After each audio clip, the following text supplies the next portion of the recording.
Hello, this is Ryan Voorhees with Ivy Tech Community College, and for this video we're going to look at gutters and downspouts and best practices for not only making a downspout connection but also making a gutter splice.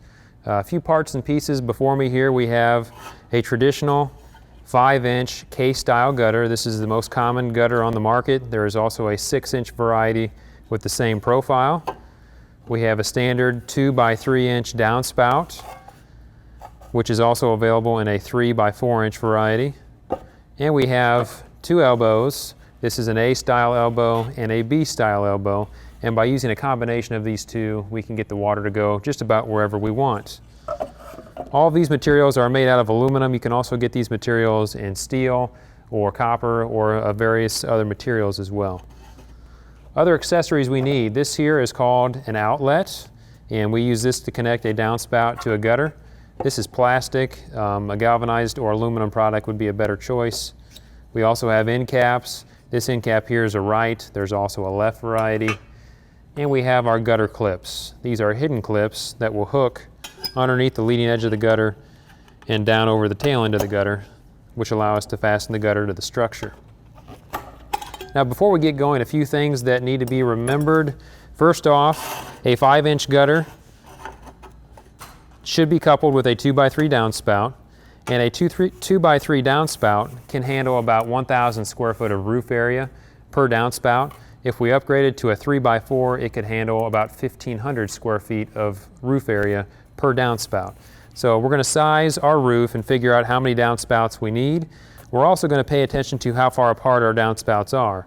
General rule of thumb is you don't want downspouts more than 100 feet apart from one another, because then we have an issue with the water making it to the downspout fast enough. So once we've decided how many downspouts we need via common math, we're going to lay out our gutters, preferably on sawhorses across the structure right where it's going to be on the ground. So I would say that my building is going to be right here ahead of me, so I'll turn this around. And I'm going to lay these on sawhorses right in front of the building. And I'm going to make sure I have enough length to cover that whole structure, allowing about 3 to 4 inches per overlap of gutter where I'm going to make my gutter splices. Once I've laid out and figured out how much material I'm going to use, it's time to make my gutter splice. And the best product by far is a seamless gutter, because it is seamless, there's no chance of leaks, and it looks good. But for all practicality's sake, seamed gutters are less money and more people can put them up. So I like to teach a certain method to make these splices in gutters, and this method requires only 2 snips. Very simple to do, and it's going to be very quick and easy, and it's going to look almost like a seamless gutter. So the first step here is to measure back about 1.5 inches to 2 inches per side, depending on what you want your overlap to be. So if I want to have a 4-inch overlap overall, I'm going to measure back 2 inches and just make myself a mark on this top edge of the gutter. Same on the other side, come back 2 inches, make myself a nice mark so I can see it and snip to it. Now that I have my marks, all I have to do is make a single snip on each piece to create this splice. So I'm going to start right here on the front corner and snip back to the tip of my mark. So coming in right on the corner, straight back toward my mark. And I like using these long tin snips because I can make a nice straight cut. So when I'm done, I have an edge that looks just like this right here. Same on this other side. Starting right here in the corner. I can't snip this way, so I need to come back since I'm using these right-handed snips. Starting at my mark, right back toward the corner. All in one snip. So when I'm done, I have 2 opposing snip cuts that are probably somewhere in the neighborhood of about a 20-degree angle going back toward a point. I'll do this at every single location that I need a splice, and once I have my snips made, I'm ready to assemble my gutter.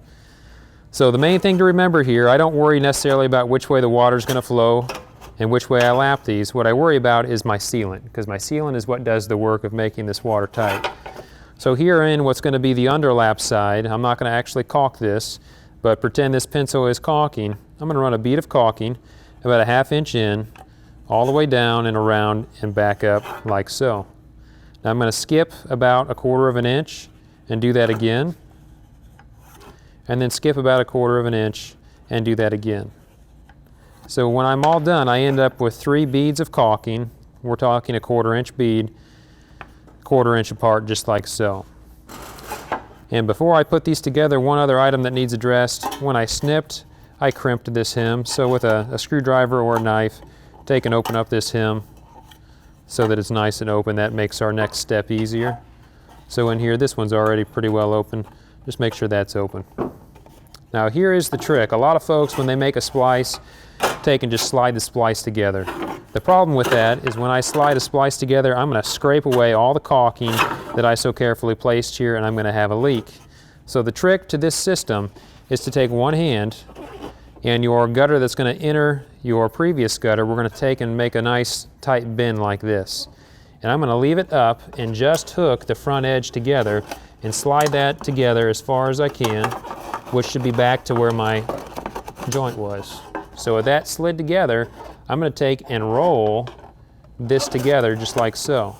And when I roll that together, I haven't scraped away my caulking. I've smashed the caulking down, and I'm certain that I have continuous caulk coverage via those 3 caulk marks all the way through, and I'm a nice tight fit. Now the last thing to do here is I just take my hand and pinch that hem back together where I had previously opened it up.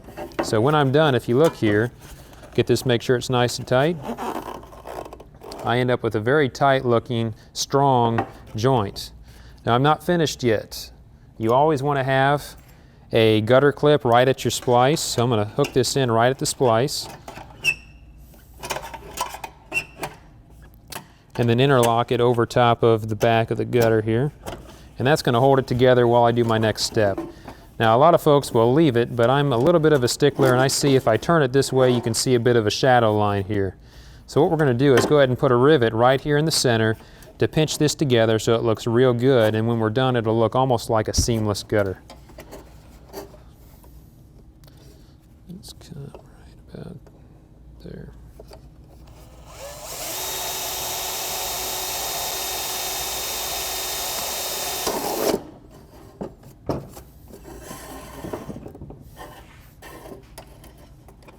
So we're doing all this while our sealant is still wet. Bo's going to put a rivet through and drive it home.